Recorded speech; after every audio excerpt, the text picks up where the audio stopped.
నమస్తే welcome to news 21 Telugu bulletin లో ముందుగా హెడ్లైన్స్ సినీ పరిశ్రమ పెద్దలపై ఐటీ దాడులు ఏకకాలంలో మైత్రి మాంగో దిల్ రాజు సంస్థలపై నిర్వహించిన ఐటీ అధికారులు ఉగ్రవాదుల కాల్పుల్లో చిత్తూరు జిల్లా రాగిమానుపేటవాసి ఆర్మీ జవాన్ పంగల కార్తిక్ వీర మరణం సంతాపం ప్రకటించిన సీఎం చంద్రబాబు మంచిర్యాల జిల్లా పోలంపల్లి గ్రామ సభల్లో గందరగోళం అర్హులైనందరికీ రేషన్ కార్డ్స్ మంజూరు చేయాలని డిమాండ్ ఇండస్ట్రీలోని పలువురు ప్రముఖుల సంస్థలపై ఐటీ దాడులు కొనసాగుతున్నాయి. ప్రముఖ సింగర్ సునీత భర్త రాముకు చెందిన మ్యాంగో మీడియా సంస్థపైన మ్యాంగో మీడియా సంస్థ భాగస్వాముల ఇళ్లలో సోదాలు నిర్వహిస్తున్నారు. అలాగే మైత్రి మూవీస్ ఆఫీస్ వద్ద కూడా ఐటీ రైడ్స్ నిర్వహిస్తున్నారు. దిల్ రాజు, శిరీష్, దిల్ రాజు కూతురు హన్సితారెడ్డి నివాసాలపై కూడా ఐటీ సోదాలు కొనసాగుతున్నాయి. మొత్తం 55 చోట్ల ఏకకాలంలో సోదాలు చేస్తున్నారు. ఉగ్రవాదుల కాల్పుల్లో ఆర్మీ జవాన్ వీర మరణం పొందారు. నిన్న నార్త్ జమ్మూ కాశ్మీర్ లో ఇండియన్ ఆర్మీ మరియు ఉగ్రవాదుల మధ్య జరిగిన కాల్పులలో తీవ్రంగా గాయపడి చికిత్స పొందుతూ ఆర్మీ జవాన్ పంగల కార్తిక్ వీర మరణం పొందారు. ఆయన స్వస్థలం చిత్తూరు జిల్లా పూతలపట్టు నియోజకవర్గం బంగారుపాలెం మండలం రాగిమానుపెంట గ్రామం. 2017 నుండి ఆర్మీలో కార్తిక్ సేవలు అందిస్తున్నారు. కార్తిక్ మృతికి ఆంధ్రప్రదేశ్ ముఖ్యమంత్రి నారా చంద్రబాబు తీవ్ర సంతాపాన్ని తెలియజేశారు. మంచిర్యాల జిల్లా భీమవరం మండలం పోలంపల్లి గ్రామ సభలో గందరగోళం నెలకొంది. మొదటి విడత రేషన్ కార్డుల లిస్టులో తమ పేర్లు రాలేదని గ్రామ సభల్లో కొత్త కార్డుల కోసం దరఖాస్తు చేసుకున్న వారు ఆందోళన చేపట్టడంతో గందరగోళం నెలకొంది. గ్రామ సభను రద్దు చేసి గ్రామంలో మళ్లీ సర్వే చేపట్టాలని డిమాండ్ చేశారు గ్రామస్తులు. అర్హులైన లబ్ధిదారులందరికీ రేషన్ కార్డులు మంజూరు చేయాలని అధికారులను నిలదీశారు గ్రామస్తులు.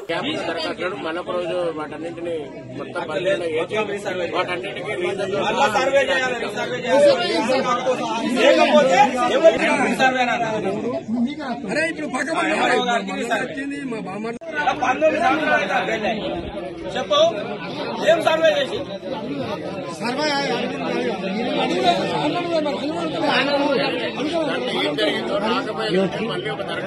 ఒత్తిగిరా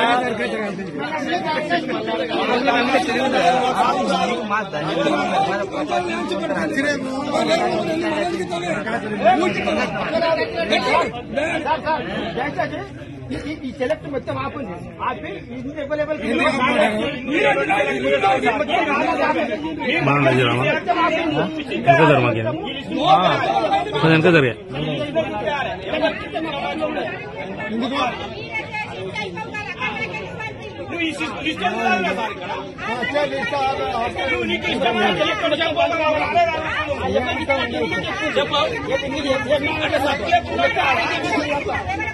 వాళ్ళు ఇచ్చు చెప్తే ఈ సెలెక్ట్ మొత్తం మంది కావాలి. కేసు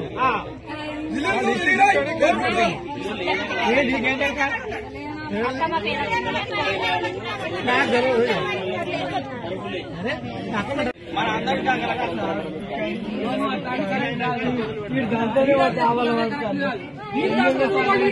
నా పేరే లేదు. అప్పుడు నేను చూసుకున్నాను. నా పేరే అడగలేదు. నిన్ను అడగలేదు.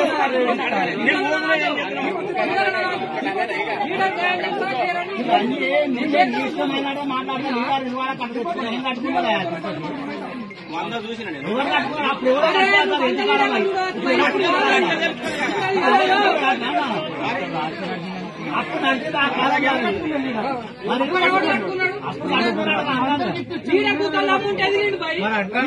గుద్దల్లాముంటేనే ఎదుగుతాడు. 100 మంది సర్పంచ్ ఉన్నాడు. పొలంపల్లి సర్పంచ్ ఒక్కడే పెద్దోడు అనుకో. నేను తెలుగు కొంత సంపాదించుకున్నాడు ఆయన. మా పేరు మా పేరు అట్టనే జరిగేది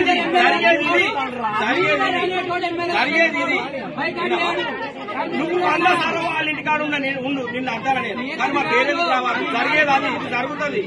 అక్కడ సార్ ఏం చెప్పిండు? శాసనసభ డిక్లేర్ చేస్తానని చెప్పిండు. అందుకే అంటారా లేకపోతానా? సార్ చెప్పిండు. ఇళ్ళకెళ్ళి 6 పిల్లలు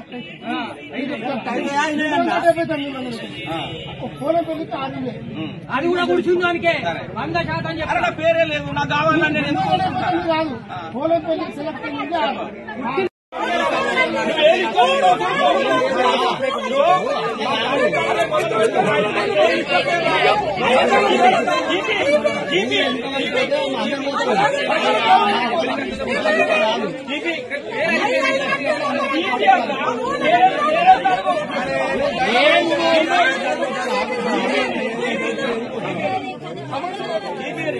అరే ఒక విషయం తెలుసా, ఏం తగ్గుతుందో మంచిగా రైతుల వీళ్ళందరూ ఎమ్మెల్యే దగ్గరికి పోతారు, వాళ్ళ లిస్టు పేరు సెలెక్ట్ చేసుకుని లీడర్పై వాళ్ళు లిస్ట్ తీసుకుంటారు.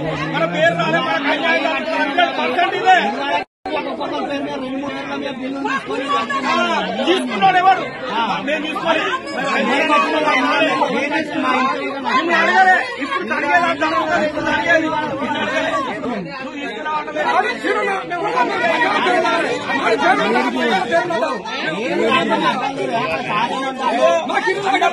దయచేసి పేరు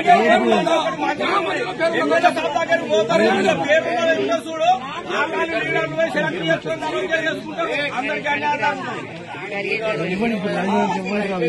దావోస్ లో వరల్డ్ ఎకనామిక్ ఫోరం రెండో రోజున వివిధ సదస్సులు సమావేశాల్లో సీఎం రేవంత్ రెడ్డి బృందం పాల్గొన్నారు. శాస్త్ర సాంకేతిక అధునాతన పరిజ్ఞానానికి అనుగుణంగా పారిశ్రామిక వ్యూహాల మార్పు పెరుగుతున్న ఇంధన అవసరాలు సమకూర్చుకోవాలనే ఇతివృత్తంలో రౌండ్ టేబుల్ సమావేశాలు సెమినార్లు నిర్వహించారు. ఇంధన ఉత్పత్తితో పాటు హైదరాబాద్ లో 4th సిటీ అభివృద్ధి, ఏఐ ఆధారిత ఐటీ సేవల విస్తరణ, అత్యాధునిక డేటా సెంటర్ల ఏర్పాటుపై పెట్టుబడులకు సంప్రదింపులు జరిగాయి.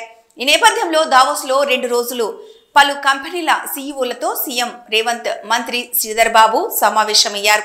Amazon, Unilever, Skyroot aerospace, Sify technologies కంపెనీల ప్రతినిధులతో వేర్వేరుగా చర్చలు జరిపారు. ప్రధానంగా ఐటీ, డేటా సెంటర్లు, క్లీన్ అండ్ గ్రీన్ ఎనర్జీ రంగంలో పెట్టుబడులను ఆకర్షించడమే లక్ష్యంగా తెలంగాణ రైజింగ్ టీం చర్చలు జరిపారు. ఈ మధ్య కాలంలో పరవాడ అగ్ని ప్రమాదాల కేంద్రం అన్నట్టుగా వరుస అగ్ని ప్రమాదాలు చోటు చేసుకుంటున్నాయి. అనకాపల్లిలోని పరవాడ ఫార్మా సిటీలో అగ్ని ప్రమాదం జరిగింది. మెట్రోకేమ్ ఫార్మా కంపెనీలో మంటలు చెలరేగాయి. ఎఫ్లూయెంట్ ట్యాంక్ నుంచి మంటలు ఎగిసి పడుతున్నాయి. దీంతో పరిసర ప్రాంతాల్లో దట్టమైన పొగ అలుముకుంది. ఘటన స్థలానికి చేరుకున్న అగ్నిమాపక సిబ్బంది మంటలను అదుపు చేశారు. ఈ ఘటనపై పూర్తి వివరాలు తెలియాల్సి ఉంది.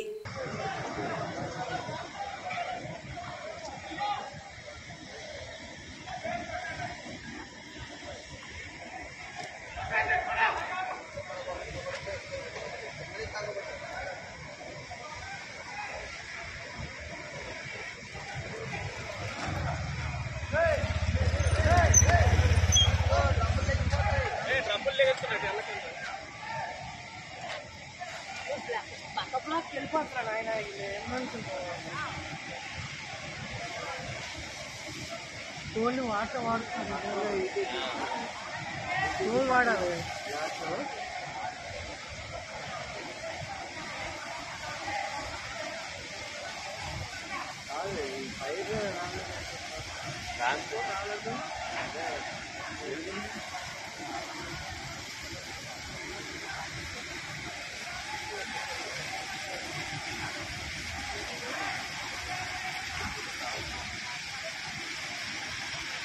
వెస్ట్ బెంగాల్ నుంచి హైదరాబాద్ కు విశాఖ మీదుగా పశు మాంసం రవాణా చేస్తున్న ఓ భారీ ట్రక్కును పట్టుకున్నారు పోలీసులు.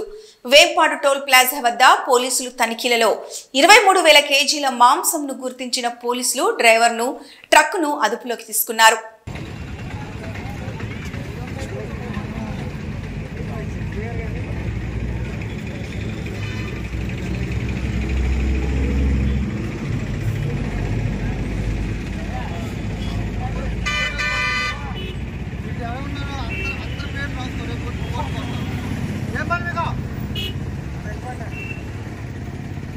నాచారం ఢిల్లీ పబ్లిక్ స్కూల్లో పిల్లల ట్రాఫిక్ అవేర్నెస్ పార్కును రాష్ట్ర గవర్నర్ విష్ణుదేవ్ వర్మ మరియు రాష్ట్ర రవాణా శాఖ, బీసీ వెల్ఫేర్ మంత్రి పొన్నం ప్రభాకర్ కలిసి ప్రారంభించారు. కాకినాడ రూరల్ నియోజకవర్గం కరప మండలంలో పెనుగుదూరు గ్రామంలో ఆర్ఎండ్బి రోడ్డు కల్వర్టును పరిశీలించారు కాకినాడ రూరల్ ఎమ్మెల్యే పంతం నానాజీ. ప్రమాదకరంగా ఉన్న రహదారిని చూసిన పంతం నానాజీ సంబంధిత అధికారులతో ఫోన్లో మాట్లాడుతూ ప్రమాదం జరిగాక కాకుండా జరగక ముందే చర్యలు తీసుకోవాలని కోరారు.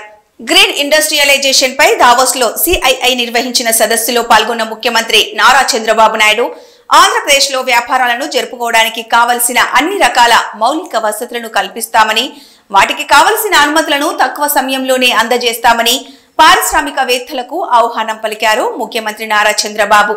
అన్నమయ్య జిల్లా రాయచోటిలో దారుణం చోటు చేసుకుంది. అభం శుభం తెలియని ఓ 10వ తరగతి చదువుతున్న బాలికపై లైంగిక దాడి చేసి ఆ బాలికను గర్భవతిని చేశాడు lab technician Vijay Kumar.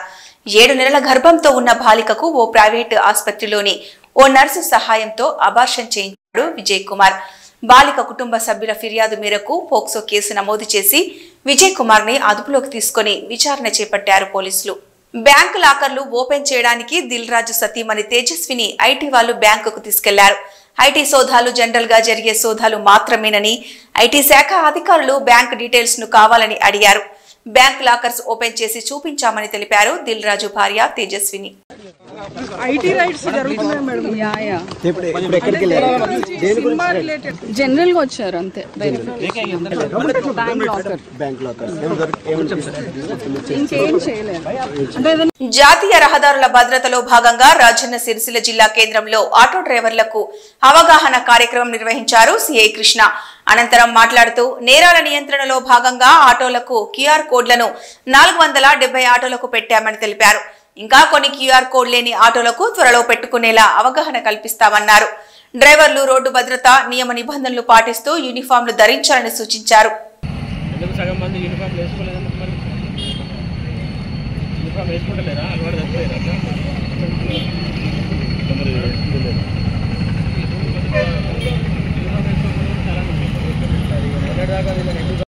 National road safety మంత్లో భాగంగా ఈరోజు మన రాజన్న సిరిసిల్లలో ఉన్నటువంటి ఆటో డ్రైవర్లందరినీ కూడా ఇక్కడ వాళ్ళకి అవేర్నెస్ ప్రోగ్రామ్ కండక్ట్ చేయడం జరిగింది. దీనిలో భాగంగా వాళ్ళందరినీ కూడా మనకు సేఫ్టీ గురించి ముందుగా వాళ్ళ ఆటోలన్నీ కూడా మన దగ్గర నమోదు చేయించుకోవడం గురించి మనల్ని ఎడ్యుకేట్ చేయడం జరిగింది. ఏదైనా నేరం జరిగినప్పుడు కానీ ఏదైనా విషయం జరిగినప్పుడు కానీ క్యూఆర్ కోడ్ ద్వారా ఆటోలు గుర్తించడానికి సులువుగా ఉంటుందనే ఉద్దేశంతో మన పోలీస్ శాఖ తరఫు నుంచి క్యూఆర్ కోడ్ని అమలు చేయాల్సిందిగా అందరికీ విజ్ఞప్తి చేయడం జరిగింది. దాదాపు ఇప్పటివరకు ఒక 470 ఆటోలు కూడా క్యూఆర్ కోడ్ గురించి వాళ్ళు సపోర్ట్ చేసి తీసుకోవడం జరిగింది. ఇంకా కొన్ని ఆటోస్ ఉన్నాయి, వాటికి కూడా క్యూఆర్ కోడ్ ఇంప్లిమెంటేషన్ చేస్తాం. దాంతోపాటు ఈ ట్రాఫిక్ నామ్స్ కానీ రోడ్డు యూసేజ్ నామ్స్ కానీ అన్నీ కూడా పాటించాలని, ప్రాపర్గా యూనిఫామ్ వేసుకోవాలని, ఇన్సూరెన్స్ తీసుకోవాలని చెప్పేసి, ఎటువంటి డ్రంక్ అండ్ డ్రైవ్ పాల్పడకుండా, driving licence without driving licence లేకుండా నడపడం కానీ చేయొద్దని చెప్పేసి వాళ్ళందరూ కూడా విన్నవించడం జరిగింది. దానికి వాళ్ళందరూ కూడా సానుకూలంగా స్పందించడం జరిగింది. ఎన్నికల ముందు కాంగ్రెస్ ప్రభుత్వం ప్రజలకు ఇచ్చిన హామీలను అమలు చేయడంలో పూర్తిగా విఫలమైందని జనగామ ఎమ్మెల్యే పల్లా రాజేశ్వరరెడ్డి ఆరోపించారు. జనగామ జిల్లా బచ్చన్నపేట మండలంలోని కొన్ని గ్రామంలో కోడూరు పాండరి ఫౌండేషన్ అధ్యక్షులు కోడూరు శివకుమార్ ఆధ్వర్యంలో నిర్వహించిన వాటర్ క్యాన్ల పంపిణీ కార్యక్రమంలో పాల్గొని మాట్లాడారు. తెలంగాణలో కాంగ్రెస్ ప్రభుత్వం అధికారంలోకి వచ్చి 13 నెలలు గడుస్తున్నా ఈ ప్రాంత అభివృద్ధిని పట్టించుకోవడంలో గాని, ప్రజా సంక్షేమ పథకాలు అమలు చేయడంలో గాని పట్టించుకున్న పాపాన పోలేదన్నారు. అర్హులందరికీ ఇందిరమ్మ ఇండ్లతో పాటు వికలాంగులకు 6,000, రైతులకు 2 లక్షల రైతు రుణమాఫీ లాంటి పథకాలను ప్రవేశపెట్టి కాంగ్రెస్ ప్రభుత్వం పూర్తిగా ఇవ్వకుండా మోసం చేసిందన్నారు. ఇప్పటికైనా కాంగ్రెస్ ప్రభుత్వం ఎన్నికల ముందు ఇచ్చిన హామీలు నెరవేర్చి తమ చిత్తశుద్ధి చాటుకోవాలని విజ్ఞప్తి చేశారు. ప్రజలకు వాటర్ క్యాన్లు పంపిణీ చేసిన కోడూరు పాండరి ఫౌండేషన్ కు ధన్యవాదాలు తెలుపుతూ భవిష్యత్తులో ఇలాంటి కార్యక్రమాలు మరిన్ని చేపట్టి పేద ప్రజలకు అండగా ఉండాలన్నారు. మంచినీటి సమస్య ఉండేది, ఆ మంచినీటి సమస్య అనేది పోయింది సార్. గతంలో మా సర్పంచ్ గారు, ఎంపీటీసీ గారు, వేముల బాలనారాయణ గారు అత్యధిక కృషి చేసి ఈ యొక్క ఇక్కడ బావి తోడించి దానికి మంచి మంచి బోర్లు వేయించి మంచినీటి సమస్య అయితే పోయింది. కానీ సార్ చిన్న చిన్న రోడ్ల సమస్యలు ఉన్నాయి సార్, అవి లక్ష్మణ్ గౌడ్ గారు మీ దృష్టికి తేవడం జరిగింది. దాన్ని మీరు ఒక్కసారి పునర్పరిశీలించి తప్పకుండా రోడ్లు వేయించాలి సార్. అలాగే మా దగ్గర 62 మంది విడో పెన్షన్లు పెండింగ్ ఉన్నాయి సార్. చాలా ఇబ్బంది పడుతుంది సార్. దాదాపు 7 సంవత్సరాల నుండి, ఒక్కొక్కరైతే 7 సంవత్సరాల నుండి చాలా బాధపడుతుంది సార్. తమరు ఒక్కసారి ఈ యొక్క విడో పెన్షన్ల మీద దృష్టి పెట్టాలి సార్. ఎందుకంటే చాలా మందికి ఈ మన గవర్నమెంట్ ఉన్నప్పుడు, కేసీఆర్ గారు ఉన్నప్పుడు 6 నెలల క్రితం ఒక పాలసీ తెచ్చిపోయింది సార్. ఒక భర్త కనుక చచ్చిపోతే పెన్షన్ ఉంటే భార్యకి ఇవ్వాలనేది. అంతకంటే ముందు ఆ పెన్షన్ మన ప్రభుత్వంలో లేకుండా సార్. దానివల్ల 7 సంవత్సరాల నుండి, దాదాపు 7 సంవత్సరాల నుండి కొంత అధికారుల నిర్లక్ష్యం కావచ్చు, ఏదో రకంగా ఆగిపోయిన జరిగింది సార్. ప్లీజ్ దయచేసి మరొక్కసారి వారి నుండి నేను మేము తమని కోరుకుంటాం సార్. విడో పెన్షన్లు మాత్రం ఇమీడియట్లీ అవసరం సార్. రేషన్ కార్డులు కూడా చాలా మందికి రాలేదు సార్. తల్లులుంటే పిల్లలకు లేవు, పిల్లలుంటే తల్లులు లేవు, కొత్తగా పెళ్ళైన వారికి కూడా రేషన్ కార్డు లేవు సార్. వీటి మీద కూడా ఒకసారి దృష్టి పెట్టండి సార్. అలాగే ముఖ్యంగా తమరికి నిన్న కూడా విన్నవించిన సార్, ఈ యొక్క కొన్నె నుంచి పుల్లెగూడెం రోడ్డు వెరీ ఎసెన్షియల్ సార్. ఎందుకంటే వాళ్ళకు వర్షం కనుక వస్తే, అలాగే మా పట్మచ్చర్ నుండి బొందుగులకు పోయే నీళ్లు పోయినా వాళ్ళు బొందుగుల కొన్నె నుండి లింగంపల్లి లేదా దబ్బగుంటపల్లి. సైబర్ నేరగాళ్ల వలలో చిక్కి 1.8 లక్షల రూపాయలు పోగొట్టుకున్నాడు బిర్కూర్కి చెందిన నర్ర గంగారం అనే వ్యక్తి. పాత నాణేలు ఇస్తే ₹1 ఇస్తానని చెప్పిన మాటలు విని చివరికి మోసపోయాడు. ₹1 మీకు పంపాలంటే 1,80,000 పంపించాలని నేరగాళ్లు చెప్పిన మాట విని డబ్బు పంపి మోసపోయాడు.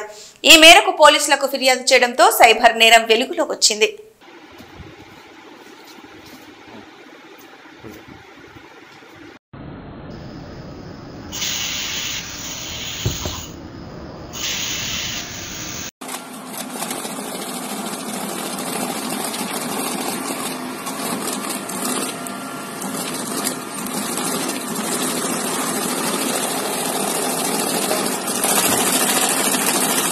మెదక్ జిల్లా నిజాంపేట మండల పరిధిలోని నార్లపూర్ ఉన్నత పాఠశాలలో సోమవారం అర్ధరాత్రి గుర్తు తెలియని దుండగులు సరస్వతీదేవి విగ్రహాన్ని ధ్వంసం చేశారు. సరస్వతీదేవి విగ్రహాన్ని ధ్వంసం చేసిన దుండగులను శిక్షించాలని ఏబీవీపీ, ఎస్ఎఫ్ఐ విద్యార్థి సంఘాల నాయకులు, గ్రామస్తులు రోడ్డుపై బైఠాయించి ధర్నా చేపట్టారు. ఈ సందర్భంగా ఏబీవీపీ నాయకుడు భండారి ప్రశాంత్ మాట్లాడుతూ, చదువుల తల్లి సరస్వతీదేవి విగ్రహాన్ని ధ్వంసం చేయడం దారుణమన్నారు. విగ్రహాన్ని ధ్వంసం చేసిన దుండగులను పట్టుకొని కఠినంగా శిక్షించాలని ఏబీవీపీ పక్షాన డిమాండ్ చేస్తున్నామన్నారు. లేని పక్షంలో పెద్ద ఎత్తున ఆందోళన కార్యక్రమాలు చేపడతామన్నారు. ఘటనా స్థలానికి ఏఎస్ఐ జైపాల్ రెడ్డి చేరుకొని సరస్వతి విగ్రహాన్ని ధ్వంసం చేసిన దుండగులను త్వరలో పట్టుకుంటామని, ఇంతటి వారైనా శిక్షిస్తామని హామీ ఇవ్వడంతో విద్యార్థి సంఘాల నాయకులు, గ్రామస్తులు ధర్నాను విరమించారు.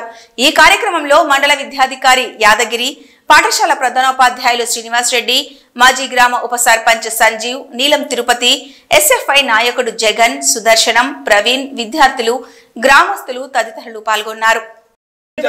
ఇప్పటికీ మాకు కనీసం దొంగ దొరకబట్టి మరి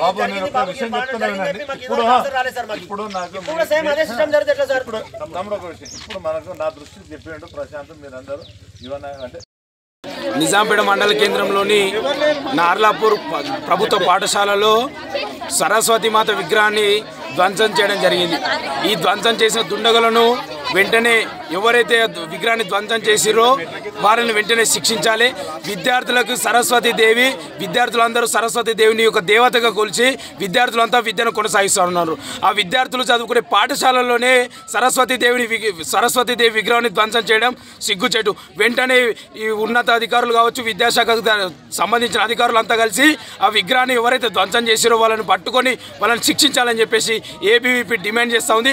లేకపోతే పెద్ద ఎత్తున ఉద్యమాలు చేస్తామని చెప్పేసి అఖిల భారతీయ విద్యార్థి పరిషత్ తెలియజేస్తూ ఉంది. జై హింద్, జై భారత్. సరస్వతి విగ్రహాన్ని గుర్తు తెలియని వ్యక్తులు నిన్న సాయంత్రం తర్వాత దాన్ని దుండగులు వెరగొట్టారు. ఈ విషయాన్ని సంబంధిత నిజాంపేట పోలీస్ స్టేషన్లో పోలీసులకు తెలియజేయడం జరిగింది. వాళ్ళు వచ్చి పంచనామా చేసుకొని వెళ్ళినారు. గ్రామస్తులు కూడా అందరూ వచ్చినారు. దర్యాప్తు నిర్వహించి సంబంధిత దుండగులను పట్టుకొని శిక్షిస్తామని పోలీసులు చెప్పినారు. కనుక గ్రామస్తులు తిరిగి వారి పనులు పాఠశాల ఆవరణ నుండి వెళ్ళిపోవాల్సిందిగా విజ్ఞప్తి చేసినారు. ఈరోజు నార్లాపూర్ ఉన్నత పాఠశాలలో సరస్వతి విగ్రహ ధ్వంసం జరిగిందని తెలియగానే నేను ఇక్కడికి విచ్చేయడం జరిగింది. ఇక్కడున్న అంటే రాత్రి పూట ఎవరో దుండగులు ఈ కార్యక్రమం చేసినట్లున్నారు. ఈ విషయాన్ని మేము మా ప్రధానోపాధ్యాయులు ఎస్ఐ గారికి తెలియజేయడం, అంటే పోలీస్ శాఖకి తెలియజేయడం జరిగింది. వారు సరైనటువంటి చర్య తీసుకుంటాం మేము అని తెలియజేయడం జరిగింది. కనుక మేము కూడా ఇక్కడ వచ్చినాం. ఇది ఖండించదగ్గ విషయం. ఒక పాఠశాలలో జరిగినటువంటి విగ్రహ ధ్వంసం అనేది ఖండించదు. ఆ దుండగులు వెంటనే పట్టుకొని వారికి సరైనటువంటి శిక్ష ఇవ్వాలని కోరుకుంటున్నాను. కలియుగ వైకుంఠం తిరుమల శ్రీ వెంకటేశ్వర స్వామి వారిని నిత్యం భక్తులు దర్శించుకుంటున్నారన్న సంగతి తెలిసిందే. తాజాగా శ్రీవారి సేవలో పలువురు సినీ ప్రముఖులు పాల్గొన్నారు. సినీ హీరోయిన్ సంయుక్త మీనన్, సింగర్ మంగ్లీ, నటుడు ఆకాష్ పూరి వేర్వేరుగా స్వామివారిని దర్శించుకున్నారు. దర్శనం అనంతరం వీరికి రంగనాయకుల మండపంలో వేద పండితులు వేదాశీర్వచనం అందించగా ఆలయ అర్చకులు అధికారులు స్వామివారి తీర్థ ప్రసాదాలు అందజేసి పట్టు వస్త్రంతో సత్కరించారు. ఇక తిరుమలలో భక్తుల రద్దీ కొనసాగుతోంది. శ్రీవారి దర్శనం కోసం వివిధ ప్రాంతాల నుంచి వచ్చిన భక్తులతో 2 కంపార్ట్మెంట్లు నిండిపోయాయి. ఈ క్రమంలో టోకెన్లు లేని భక్తులకు 6 గంటల్లో స్వామివారి సర్వ దర్శనం అవుతుందని టీటీడీ తెలిపింది.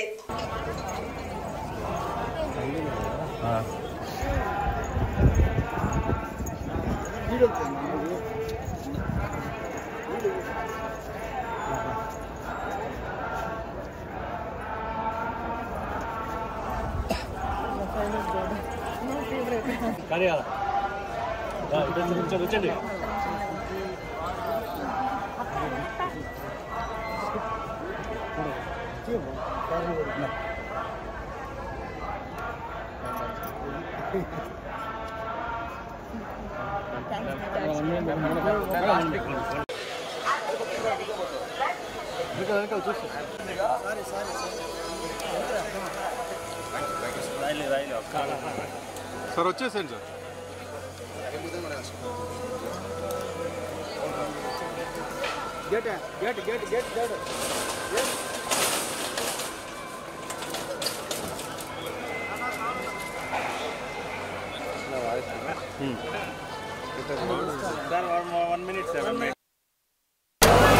వాళ్ళు యాక్టర్స్ సార్.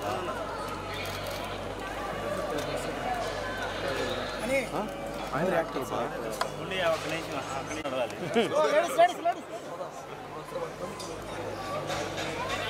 ఇట్రండి వాళ్ళ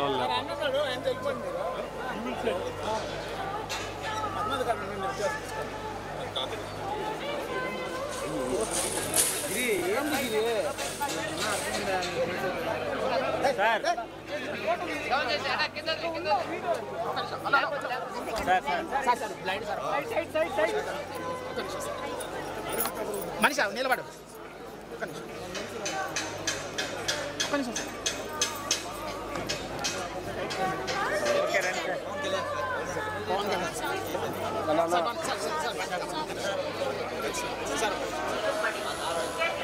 చేస్తే మేడం ప్లీజ్.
సనకాలు ఎవరమ్మా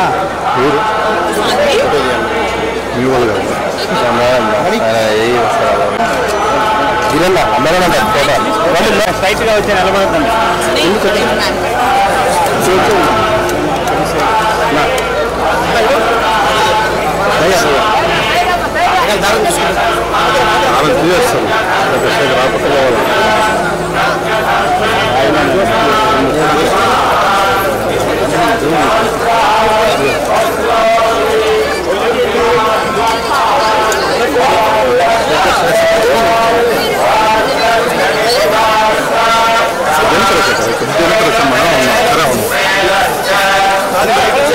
ఇవి ఈ బులెటిన్ అప్డేట్స్.